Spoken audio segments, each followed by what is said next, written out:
En el sofocante calor del desierto de Mesopotamia, bajo el sol implacable del año 260 después de Cristo, una escena desgarró para siempre el velo de la dignidad imperial romana. Un hombre arrodillado sobre la arena ardiente, con la espalda curvada y los brazos temblando bajo el peso de la humillación, servía como escalón humano. Sobre él, con la calma de quien pisa un objeto decorativo, Sapor Ino, rey de reyes del imperio sasánida, montaba su caballo ceremonial cubierto de oro y sedas persas. El hombre que sufría esta degradación incomprensible llevaba aún los jirones de una túnica púrpura. Su nombre, Publio Licinio Valeriano, emperador de Roma, señor de un imperio que se extendía desde Britania hasta el Éufrates. Dicen que el cuerpo no miente, y el de Valeriano contaba una historia que ningún cronista se habría atrevido a escribir. La de un dios viviente convertido en banquillo, la púrpura imperial manchada de arena y vergüenza. Los soldados persas observaban en silencio, algunos con regocijo, otros con una curiosidad mórbida. Pero todos entendían que presenciaban algo más que una humillación. Estaban viendo cómo se quebraba la columna vertebral del mundo. Ya no era Augustus, ya no era Imperator, ya no era Divus, solo era carne temblorosa bajo las sandalias enjolladas de su captor. Esa imagen, grabada a fuego en la memoria de dos imperios, no fue el final de Valeriano. Fue apenas el comienzo de un martirio que duraría años y que terminaría con su piel curtida, colgando como trofeo en un templo persa. Para entender cómo el hombre más poderoso del mundo llegó a convertirse en el escalón humano de su enemigo, hay que retroceder a los días en que Roma se desangraba por todas sus fronteras y un emperador envejecido creyó que aún podía negociar como igual con los dioses de Oriente. Valeriano nació hacia el año 200 en una familia patricia de rancio abolengo, cuando Roma aún creía en su propia eternidad. Su juventud transcurrió entre el mármol blanco de los foros y los ecos dorados de una gloria que ya comenzaba a agrietarse. Era un hombre de la vieja escuela, culto, piadoso según las tradiciones ancestrales, versado en filosofía estoica y convencido de que la grandeza romana era un mandato divino. Desde joven, mostró las virtudes que Roma esperaba de sus hijos: disciplina, valor, lealtad al Estado. Sirvió en las legiones con distinción, gobernó provincias con justicia y demostró esa gravitas que los antiguos consideraban la esencia misma de la romanidad. Pero creció en un mundo que se desmoronaba sin que nadie quisiera admitirlo. El siglo III había traído consigo la crisis más profunda que Roma había conocido. Los bárbaros presionaban todas las fronteras: godos en el Danubio, francos en el Rin, sasánidas en Oriente. El ejército se había convertido en una máquina de crear y destruir emperadores. En 50 años, más de 20 hombres habían ceñido la diadema imperial, y la mayoría había muerto de muerte violenta. Cuando Valeriano llegó al poder en 253, a los 53 años, no lo hizo por ambición, sino por desesperación. El imperio se fragmentaba en pedazos. Las finanzas estaban arruinadas, las ciudades se despoblaban. Alguien tenía que intentar salvar lo que quedaba de Roma, aunque fuera con las manos desnudas. Su primera decisión fue drástica pero lógica: dividir el poder con su hijo Galieno. Él se haría cargo de Oriente, donde los persas amenazaban con conquistar toda Asia Menor. Galieno defendería Occidente contra las tribus germánicas. Era una solución práctica para un problema imposible. Un solo hombre ya no podía gobernar el mundo. Pero Valeriano no era solo un administrador. Era un creyente. Creía en la misión divina de Roma en la superioridad de la civilización latina sobre los bárbaros, en que los dioses protegían a quienes defendían el orden del mundo.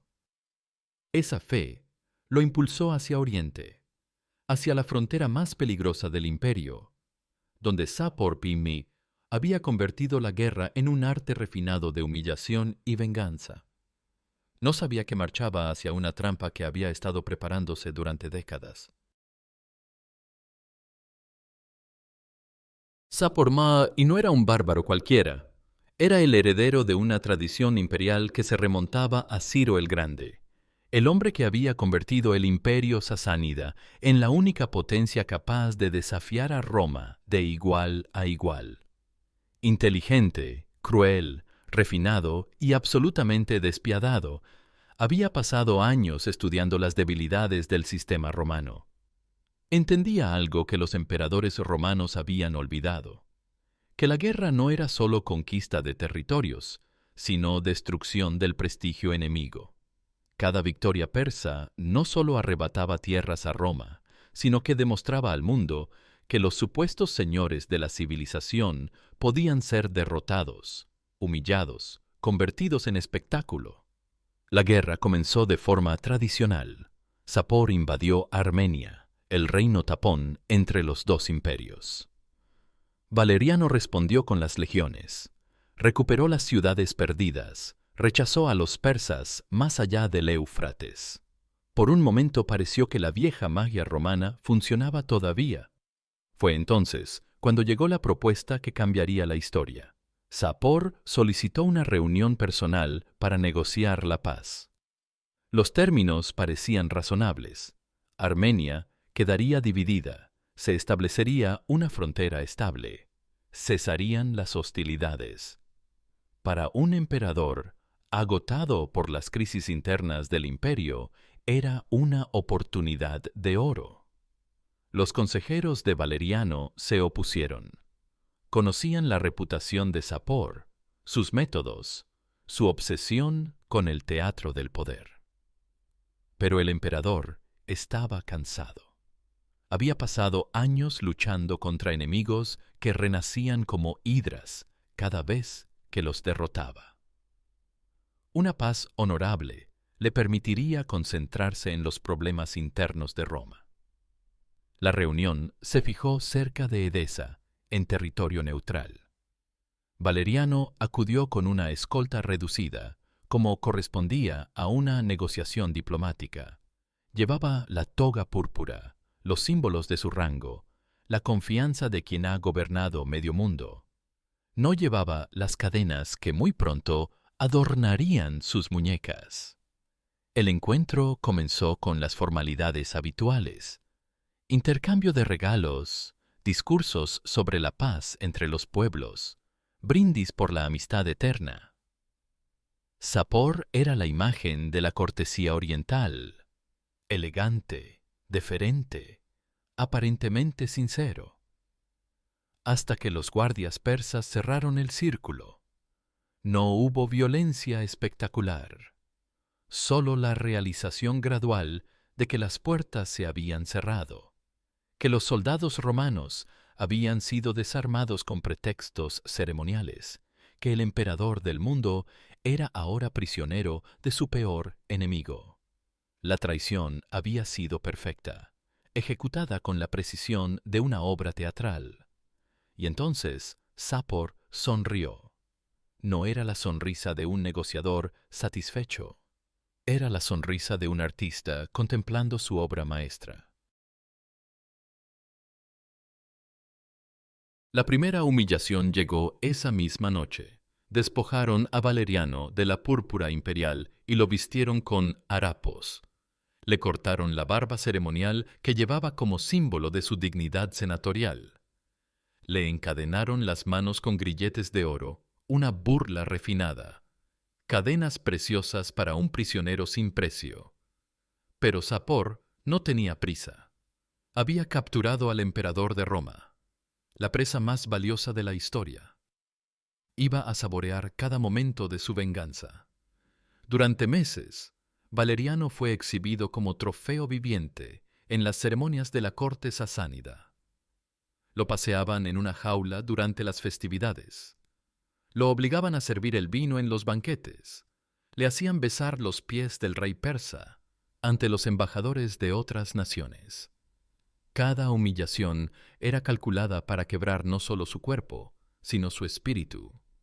La más terrible era la del escalón humano. Cada vez que Sapor montaba su caballo en público, Valeriano debía arrodillarse para que el rey persa usara su espalda como peldaño. La imagen se repetía en ceremonias, desfiles, recepciones diplomáticas. El emperador de Roma, señor del mundo conocido, convertido en mobiliario humano. Los cronistas persas registraron meticulosamente cada detalle. Describían cómo las lágrimas del emperador manchaban la arena, cómo sus manos temblaban cuando Sapor apoyaba el pie en su columna vertebral, cómo la púrpura imperial se desgarraba bajo el peso de las sandalias enjolladas. Pero quizás lo más cruel era la soledad, porque mientras Valeriano sufría esta agonía interminable, su propio hijo Galieno había prohibido cualquier intento de rescate. Las razones eran políticas. Liberar a Valeriano significaría reconocer que había un emperador más legítimo. Mejor dejarlo morir en cautiverio y consolidar el poder personal. La traición familiar completaba la humillación política.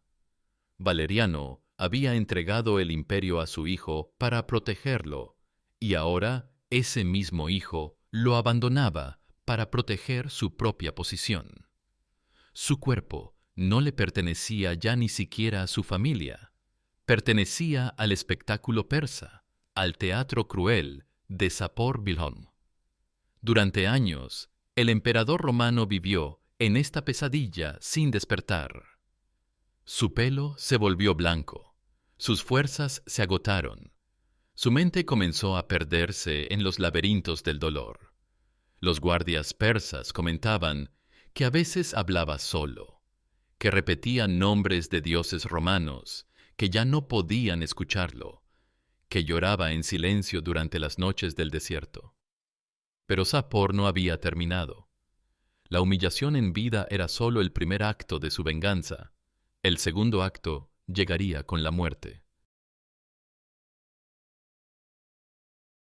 En el año 264, después de 4 años de cautiverio, el cuerpo de Valeriano finalmente cedió. La edad, las humillaciones constantes, el clima del desierto y la desesperación habían hecho su trabajo. El emperador de Roma murió como había vivido sus últimos años, solo, encadenado, lejos de su patria. Cualquier hombre normal habría considerado que la muerte ponía fin al sufrimiento. Pero Sapor Pino no era un hombre normal. Era un artista de la crueldad, y su obra maestra aún no estaba terminada.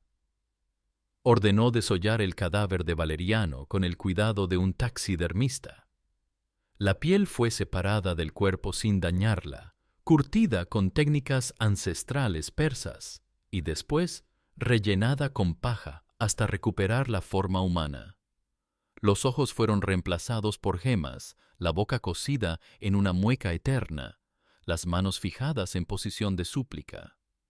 La piel disecada de Valeriano fue expuesta permanentemente en el templo principal de Ctesifonte, la capital sasánida, no como una reliquia sagrada, sino como un trofeo de caza. Los visitantes podían contemplar al emperador de Roma convertido en decoración, en objeto de curiosidad, en prueba eterna de la superioridad persa. Pero la crueldad de Sapor tenía un refinamiento adicional.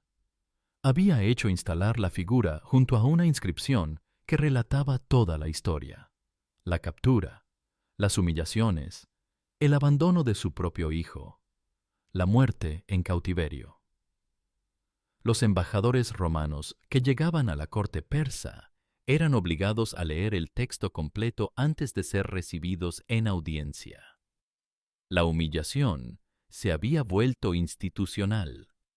Cada diplomático romano que veía la piel curtida de Valeriano recibía el mensaje sin palabras. Esto es lo que les pasa a los emperadores que desafían a Persia. Esto es lo que les espera a todos ustedes. Durante décadas, la piel de Valeriano permaneció allí, resistiendo el tiempo como no había podido resistir a sus enemigos. Se convirtió en leyenda, en advertencia, en símbolo de la fragilidad absoluta del poder supremo. Generaciones de reyes persas la mostraron a sus huéspedes como ejemplo de lo que significaba oponerse al imperio sasánida. Y mientras tanto, en Roma, Galieno continuaba gobernando como si su padre nunca hubiera existido. Prohibió pronunciar su nombre en ceremonias oficiales, borró sus imágenes de las monedas, eliminó cualquier referencia a su gobierno conjunto. La damnatio memoriae, la condena del recuerdo, completaba el trabajo que había comenzado Sapor. Valeriano había sido abandonado por su hijo, torturado por su enemigo y olvidado por su pueblo. Su muerte no trajo paz, sino más humillación. Su cuerpo no encontró descanso, sino exhibición eterna. Siglos después, cuando las invasiones árabes destruyeron el imperio sasánida y convirtieron Ctesifonte en ruinas, algunos cronistas buscaron la famosa piel de Valeriano. Nunca la encontraron. Quizás fue destruida en el saqueo. Quizás la escondieron los últimos sacerdotes zoroástricos. Quizás se desintegró finalmente tras resistir 4 siglos de exhibición. Pero su ausencia es más elocuente que su presencia habría sido, porque la verdadera humillación de Valeriano no estaba en su piel curtida, sino en la lección que enseñaba. Que no existe poder tan grande que no pueda ser quebrado, dignidad tan alta que no pueda ser arrastrada, imperio tan sólido que no pueda desmoronarse. El emperador que había creído en la eternidad de Roma descubrió en su propia carne que los imperios mueren como mueren los hombres, lentamente, dolorosamente, sin dignidad. Su cuerpo, convertido en trofeo persa, fue el primer símbolo de la mortalidad imperial romana. Después vendrían otros: el saqueo de Roma por Alarico, la deposición del último emperador de Occidente, la caída de Constantinopla. Pero Valeriano había sido el primero en pagar el precio completo de la soberbia imperial, el primero en descubrir que la púrpura no protege del dolor, que los títulos divinos no impiden la humillación, que el poder absoluto puede volverse absolutamente vulnerable en un instante. Su historia no es la de un mártir ni la de un héroe. Es la historia de un hombre que creyó que su dignidad era indestructible y descubrió que era más frágil que el pergamino. Un emperador que gobernó el mundo y terminó siendo propiedad de su enemigo. Un padre que confió en su hijo y fue traicionado por él. Un romano que negoció con bárbaros y aprendió que algunas conversaciones no tienen vuelta atrás. Esta es la historia de Publio Licinio Valeriano. No fue el emperador que salvó Roma, sino el que demostró que Roma podía caer. No fue el señor invencible del mundo, sino el hombre que descubrió los límites exactos de la invencibilidad. No fue el padre que encontró heredero digno, sino el que fue abandonado por su propia sangre en el momento de mayor necesidad. Su cuerpo no le perteneció nunca. Primero fue propiedad del Estado romano, que lo usó como instrumento de gobierno. Después fue propiedad de Sapor I, que lo convirtió en espectáculo de humillación. Finalmente fue propiedad de la historia, que lo transformó en símbolo de la caducidad del poder. Así mueren los imperios, no con explosiones gloriosas, sino con humillaciones privadas que se vuelven públicas. no con batallas épicas, sino con traiciones íntimas, no con la resistencia de héroes, sino con la claudicación de hombres que descubren demasiado tarde que el poder es un préstamo temporal que puede ser revocado sin aviso previo. Y aún hoy, en una época donde los poderosos creen que sus tronos son eternos, la piel de Valeriano sigue testificando desde el vacío que la dejó la historia. Sigue recordando que no hay dignidad tan alta que no pueda ser pisoteada, que no hay imperio tan grande que no pueda convertirse en escalón de sus enemigos, que no hay padre tan poderoso que no pueda ser traicionado por sus hijos, porque hay humillaciones que trascienden la muerte. Y la de Valeriano sigue enseñando siglo tras siglo que el poder no es una corona, es una cadena, y que quien la lleva nunca sabe cuándo se convertirá en quien la arrastra. Si esta historia te ha estremecido, compártela para que otros recuerden que la historia no perdona la soberbia de quienes creen que el poder los protege de la condición humana. Suscríbete para descubrir más relatos que revelan la fragilidad oculta tras las máscaras del poder.